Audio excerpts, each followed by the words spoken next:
bahwa sholat itu adalah ibadah yang paling utama.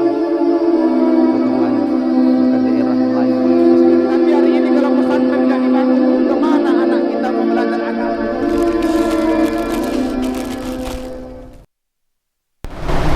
Asyhadu an la ilaha illallah wahdahu la syarikalah wa asyhadu anna Muhammadan abduhu wa rasuluhu da'i ila ridwani.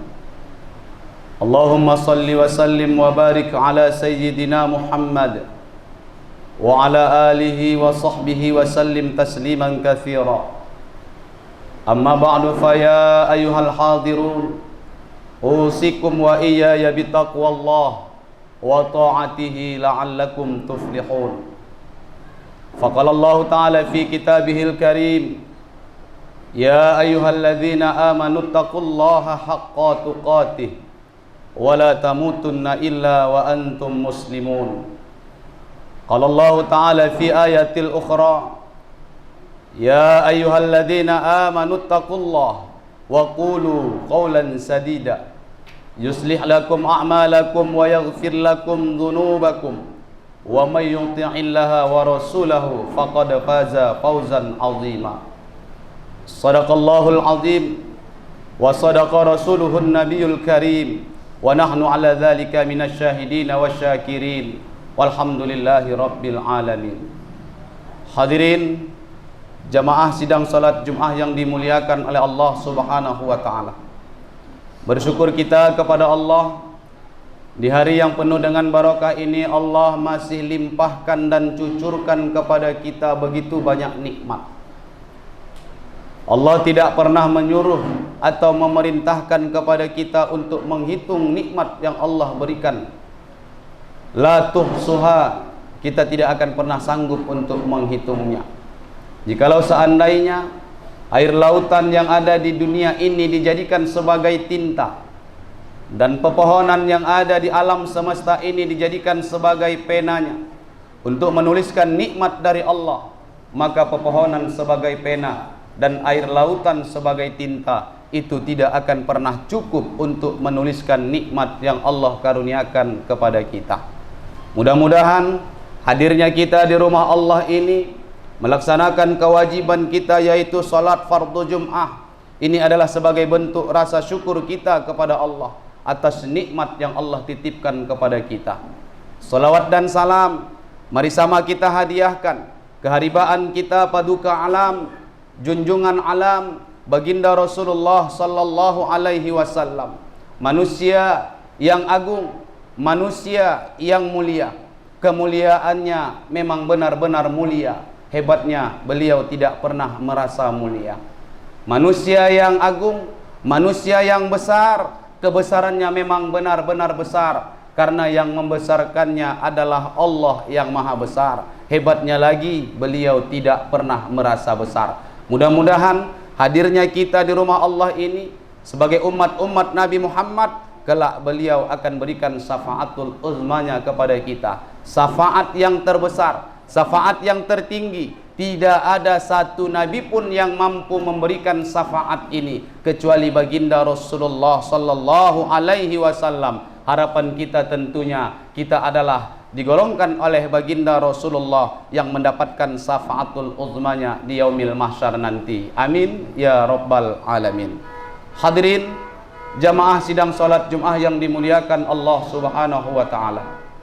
Melalui mimbar ini khatib berpesan kepada kita semua dan kepada khatib sendiri, mari kita tingkatkan ketakwaan kita kepada Allah. Dengan artian takwa secara garis besarnya adalah menjalankan yang diperintahkan oleh Allah dan meninggalkan yang dilarang oleh Allah Subhanahu wa taala. Hadirin jamaah sidang salat Jumat yang dimuliakan Allah Subhanahu wa taala. Hari ini banyak saudara-saudara kita yang Allah berikan nikmat dalam kehidupannya, terutama nikmat kesehatan, nikmat kesempatan, namun mereka tidak menggunakan nikmat sehat dan nikmat kesempatan itu untuk hadir bersama kita. Ada orang-orang yang hari ini Allah berikan nikmat kesehatan, namun tidak Allah berikan nikmat kesempatan, sehingga mereka tidak bisa hadir ke rumah Allah melaksanakan sholat fardu Jum'ah. Ada orang sebahagian Allah berikan kesempatan, tapi tidak Allah berikan kesehatan. Berapa banyak saudara-saudara kita yang hari ini terbaring di rumah sakit, mereka mendengarkan lantunan azan, mereka tidak bisa hadir bersama kita. Keinginan hatinya ingin hadir sehingga menetes air matanya karena Allah cabut nikmat kesehatan dari diri mereka. Ada saudara-saudara kita yang Allah berikan kesehatan, Allah berikan kesempatan, mereka tidak mau menghadiri rumah Allah untuk melaksanakan sholat fardu Jum'ah pada siang hari ini. Ini adalah orang-orang yang sombong di hadapan Allah Subhanahu wa ta'ala. Apakah mereka tidak takut yang dikatakan oleh baginda Rasulullah sallallahu alaihi wasallam dalam sebuah sabdanya, man tarakal jum'ata thalatha marratin tahawunan, barang siapa yang meninggalkan 3 kali sholat Jumat berturut-turut dengan sengaja tanpa ada uzur syar'i, maka kata Rasulullah, taba Allahu ala qalbi, Allah akan mengunci hati mereka. Khatamallahu ala qulubihim wa ala sam'ihim wa ala absarihim ghishawah. Ketika hati sudah dikunci oleh Allah, ketika hati sudah ditutup oleh Allah, maka pendengaran akan disumbat oleh Allah. Berapa banyak nasihat para alim ulama, berapa banyak nasihat dari orang-orang soleh, mereka tidak jadikan nasihat itu untuk memperbaiki dirinya agar lebih baik ke depan, sehingga mereka menjadi orang yang taat akan perintah Allah Subhanahu wa ta'ala. Ketika hati sudah dikunci oleh Allah, maka penglihatan akan ditutup oleh Allah. Berapa banyak kejadian yang ada di alam semesta ini yang Allah tunjukkan kepada manusia, itu juga tidak mereka jadikan sebagai iktibar, tidak mereka jadikan sebagai pelajaran, sehingga diri mereka lebih taat kepada Allah Subhanahu wa ta'ala. Berapa banyak musibah yang Allah turunkan ke atas dunia ini, baik yang mampu kita lihat, baik pun ataupun musibah yang tidak mampu kita lihat dengan kasat mata kita. Ini menunjukkan bahwa banyaknya orang-orang yang sombong di hadapan Allah Subhanahu wa ta'ala. Hadirin yang dimuliakan oleh Allah Subhanahu wa ta'ala, maka jaga hati kita, jangan sampai hati kita ini rusak, apalagi sampai hati kita ditutup oleh Allah Subhanahu wa ta'ala. Dekatkan diri kepada Allah, takutlah kepada Allah Subhanahu wa ta'ala.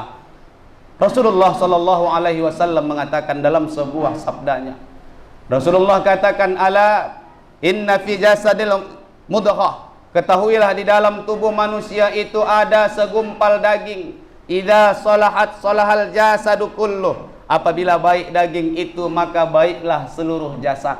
Idza fasadat fasadal jasadu kulluh, apabila rusak busuk daging itu maka rusaklah anggota tubuh yang lain. Ala wahya qalbi, ketahuilah dialah yang dinamakan hati.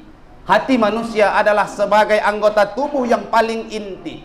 Ketika hati ini rusak, maka anggota tubuh yang lain ikut menjadi rusak. Dalam ilmu kedokteran, hati itu disebut dengan jantung.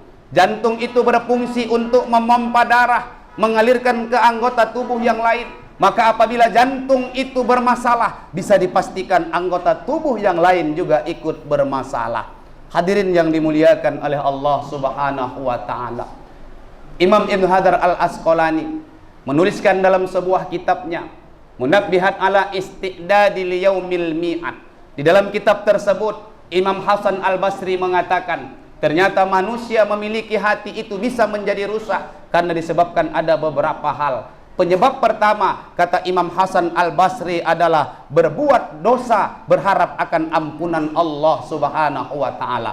Dengan mudah dia mengatakan Allah itu maha pengampun. Kapan aku ingin bertaubat kepada Allah, Allah akan hapuskan dosaku, Allah akan terima taubatku, sehingga dia jadikan pengampunan Allah itu sebagai alatnya untuk bermaksiat kepada Allah Subhanahu wa ta'ala. Yang kedua, orang-orang yang berilmu tidak dia amalkan ilmunya. Banyak orang hari ini, hadirin yang dimuliakan oleh Allah Subhanahu wa ta'ala, memiliki ilmu bukan untuk diamalkan, memiliki ilmu hanya untuk berdebat, untuk menghujjah, menganggap paling benar. Ketika hati ini, ketika diri ini menganggap orang yang paling benar, di situ adalah sebuah kesalahan yang besar. Hadirin yang dimuliakan oleh Allah Subhanahu wa taala. Banyak orang-orang memiliki ilmu saat ini sehingga dengan ilmunya dia merendahkan orang lain, dengan ilmunya dia menganggap dia paling pintar, sehingga dengan ilmunya dia menganggap orang paling soleh. Ini sudah jadi pelajaran berharga bagi kita. Bagaimana Haman, ajudan Fir'aun. Haman adalah arsitektur bangunan piramida, salah satu 7 keajaiban dunia. Tidak ada satu manusia hari ini yang mampu membangun bangunan piramida. Yang kita saksikan itu adalah keajaiban, adalah sebuah karunia dari Allah Subhanahu wa ta'ala. Tapi Haman sombong dengan ilmunya, Allah matikan dalam keadaan hina. Ketika orang-orang bertanya kepadanya, dia anggap pertanyaan itu adalah pertanyaan yang rendah. Ketika orang meminta nasihat kepadanya, dia abaikan begitu saja. Dia merendahkan orang lain, dia sepele kepada orang lain, menganggap dirinya paling pintar, menganggap dirinya paling benar. Allah matikan dalam keadaan hina. Ilmu itu bukan untuk dijadikan sebagai perdebatan. Maka jikalau ada hari ini kita berbeda pemahaman, berbeda kelompok, jangan jadikan kelompok atau pemahaman kita memperpecah belah umat, tapi jadikanlah perbedaan itu menjadikan kita bersatu sebagai umat Islam yang ada di dunia ini. Hadirin yang dimuliakan oleh Allah Subhanahu wa ta'ala.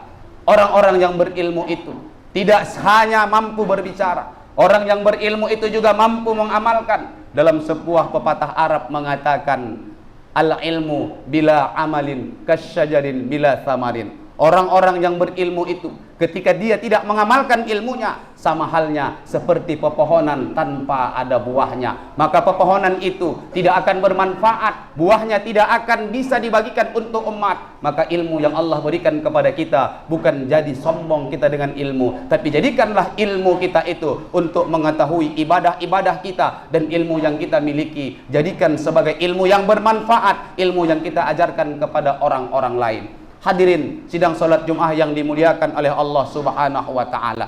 Kemudian selanjutnya yang merusak hati manusia itu, kata Imam Hasan Al-Basri, ketika dia beramal tidak penuh dengan keikhlasan.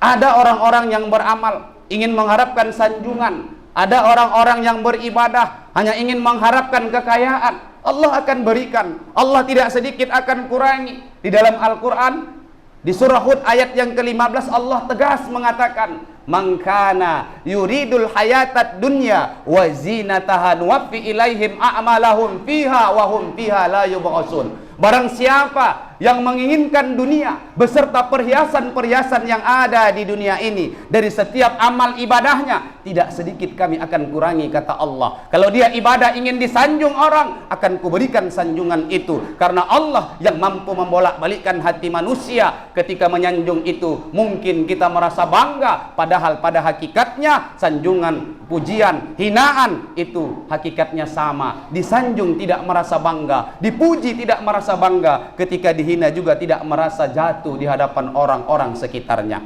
Hadirin yang dimuliakan oleh Allah Subhanahu wa ta'ala, ketika amal-amal kita mengharapkan kekayaan, ketika amalan-amalan kita mengharapkan pujian dan sanjungan orang lain, semua akan kita dapatkan. Tapi Allah katakan di surah selanjutnya, di ayat yang ke-16, ulaikal ladzina laisa lahum fil akhirah. Mereka itulah orang-orang yang nanti di akhirat tidak mendapatkan apa-apa illan nar, kecuali neraka jahanam yang akan Allah berikan kepada orang-orang tersebut.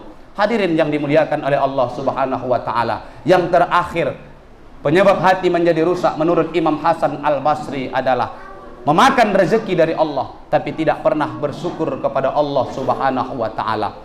Syekh Nawawi Al-Bantani Al-Jawi, seorang ulama yang berasal dari kota Banten, sempat belajar di kota suci Mekah, bahkan sempat menjadi imam di kota suci Mekah. Beliau menerangkan di dalam kitabnya Nasaihul Ibad. Apa kata beliau? Ijra'ul adha fi mardatillahi ta'ala wa ijra'ul amwali fiha. Menggunakan badan, menggunakan harta untuk meraih ridha Allah Subhanahu wa ta'ala. Itu adalah cara bersyukur atas nikmat yang Allah berikan kepada kita. Ilmu Allah berikan, jadikan ilmu itu untuk pencerahan bagi umat, bukan untuk kita jadikan sebagai pembodohan bagi umat hari ini. Ketika harta kita miliki, jadikan harta itu bermanfaat bermanfaat untuk umat, bukan harta untuk kepentingan diri kita sendiri. Jikalau kita punya jabatan pun hari ini, jadikan jabatan itu bermanfaat untuk umat, jadikan jabatan kita untuk menolong agama Allah Subhanahu wa taala. Hadirin sidang salat Jumat yang dimuliakan Allah Subhanahu wa taala. Maka oleh karena itu, perbaiki hati kita. Jadikanlah perbedaan yang ada di sekitar kita bukan perpecahan, tapi jadikan perbedaan itu adalah sebuah persatuan. Islam itu indah. Perbedaan bukan menjadikan pecah belah kita, tapi perbedaan itu menjadikan kita bersatu dalam kalimat tauhid, la ilaha illallah Muhammadar Rasulullah. Barakallahu li wa lakum fil Qur'anil azim. Wa nafa'ani wa iyyakum bima fihi minal ayati wa dzikril hakim.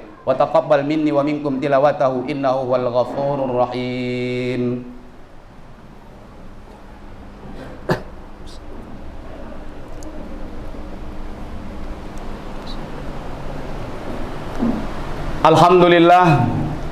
Alhamdulillahi rabbil alamin wal aqibatu lil muttaqin wala udwana illa 'alal zalimin. Asyhadu an la ilaha illallah wahdahu la syarikalah al malikul haqqul mubin wa asyhadu anna muhammadan abduhu wa rasuluh sadiqul wa'dil amin. Allahumma salli wa sallim wa barik ala sayyidina Muhammadin wa ala alihi wa sahbihi ajma'in. Amma ba'du fa ya ibadallah ittaqullaha haqqa tuqatih wa la tamutunna illa wa antum muslimun. Qala Allah ta'ala innallaha wa malaikatahu yusalluna 'alan nabi ya ayyuhalladzina amanu sallu 'alaihi wa sallimu taslima. Allahumma salli ala sayyidina Muhammad wa ala ali sayyidina Muhammad kama sallaita wa sallamta wa barakta ala Ibrahim wa ala ali Ibrahim fil alamin innaka Hamidum Majid. Warri 'anil khulafa'ir rasyidin Abi Bakri wa Umar wa Utsman wa Ali wa sahabati wa tabi'in wa tabi'it tabi'in wa man tabi'ahum bi ihsanin ila yaumiddin bi rahmatika ya arhamar rahimin. Allahumma ighfir lil muslimina wal muslimat wal mu'minina wal mu'minat al ahya'i minhum wal amwat innaka sami'un qaribun mujibud da'wat amin ya qadiyal hajat. Allahumma rizqna imanan kamila wa yaqinan sadiqa wa ilman nafi'a wa qalban khashi'a wa amalan maqbula wa taubatan nasuha wa husnal khatimah. Rabbana atina fid dunya hasanah wa fil akhirati hasanah wa qina adzaban nar walhamdulillahi rabbil alamin. Ibadallah, innallaha ya'muru bil adli wal ihsan wa ita'i dzil qurba wa yanha 'anil fahsya'i wal munkari wal baghi ya'idukum la'allakum tadhakkarun fadhkurullahal azima yadhkurkum washkuru ala ni'amihi yazidukum wa la dzikrullahi akbar wallahu ya'lamu ma tasna'un. Aqimis shalah.